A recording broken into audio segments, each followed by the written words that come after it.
Rain hammered down relentlessly, turning the narrow city alley into a maze of puddles and mud. Max huddled under a makeshift tarpaulin, the frayed edges flapping in the wind. Rusted tools and scavenged car parts were strewn around him like trophies of a forgotten life. Once he had been a celebrated automotive engineer, building high-performance cars for luxury clients. Now he was homeless, a shadow of the man who used to dream in horsepower and torque. But even in this miserable state, the spark of his skill hadn't dimmed. As he wiped rain from his eyes, Max noticed a small figure struggling through the downpour.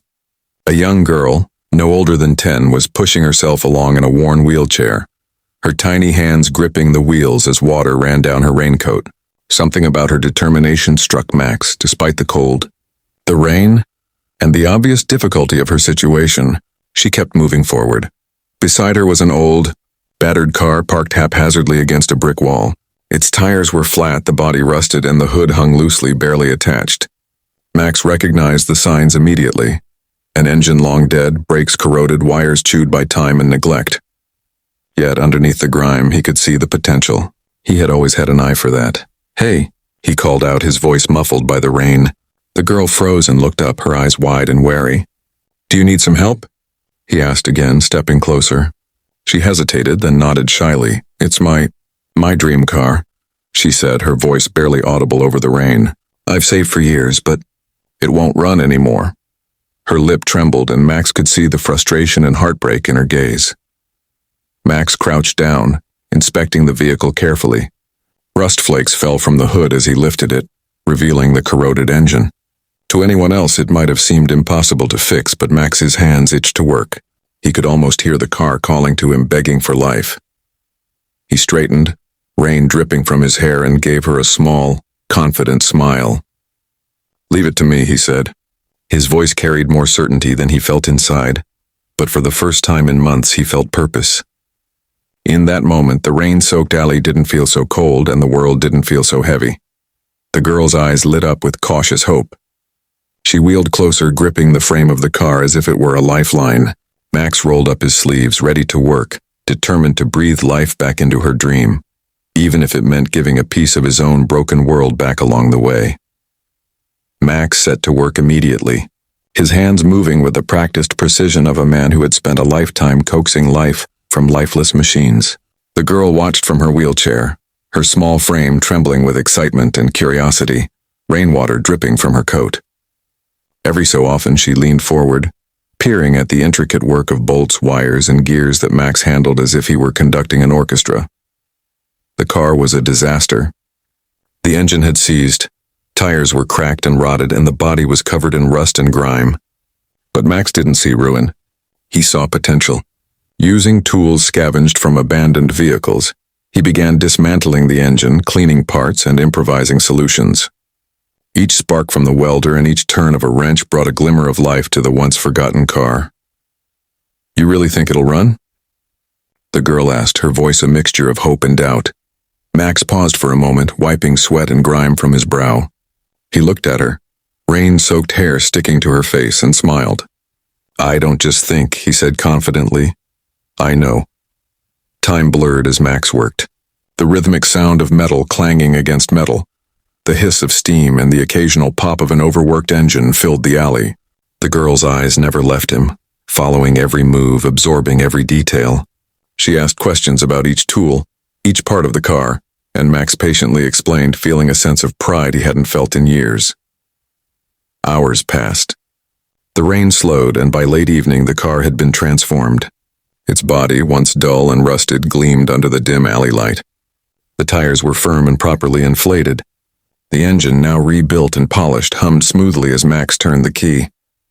A low, satisfying purr filled the air. The girl's eyes widened.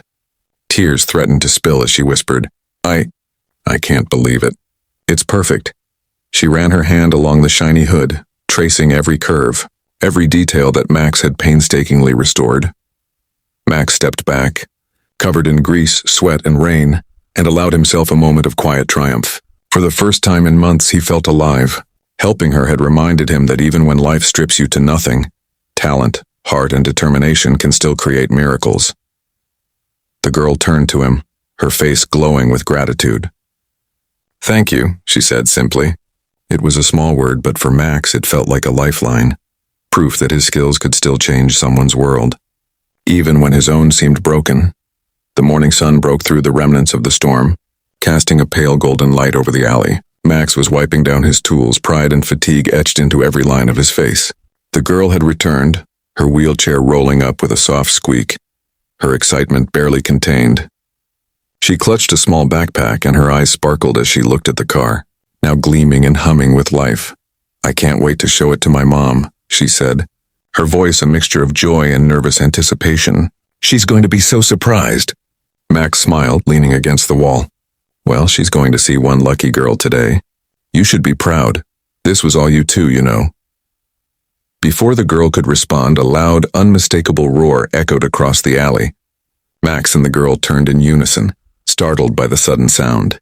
Dust and small debris swirled in the air as a sleek private jet taxied onto a nearby landing strip, its engines rumbling powerfully, commanding attention. The girl's eyes widened, her small hands gripping the wheelchair tightly. "Mom," she whispered. The jet door opened and a tall, elegant woman stepped out. She moved with the kind of grace and confidence that comes from a life of privilege. Yet her eyes softened as they landed on her daughter. The girl's face lit up with recognition and sheer joy, and she began wheeling herself forward as fast as she could. "Mom!" she cried, her voice cutting through the morning air. She threw herself into her mother's arms, tears streaming down her face. Max instinctively stepped back, unsure whether to intrude on such a private, emotional reunion. The woman's gaze shifted, landing on Max. For a moment, there was silence. Then a warm smile spread across her face. "Thank you," she said, her voice calm but sincere. "Thank you for taking care of my daughter and her dream car. I see now why she's so attached to it.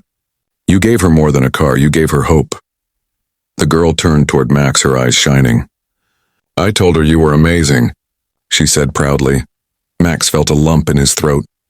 Just a day ago, he had been cold, wet, and invisible to the world. Now standing here, he realized that sometimes a simple act of kindness could ripple farther than he ever imagined. The woman extended her hand to him. "I'd like to talk to you about an opportunity," she said, her eyes gleaming with intention. Max hesitated, then shook her hand, still trying to process how dramatically his life was about to change.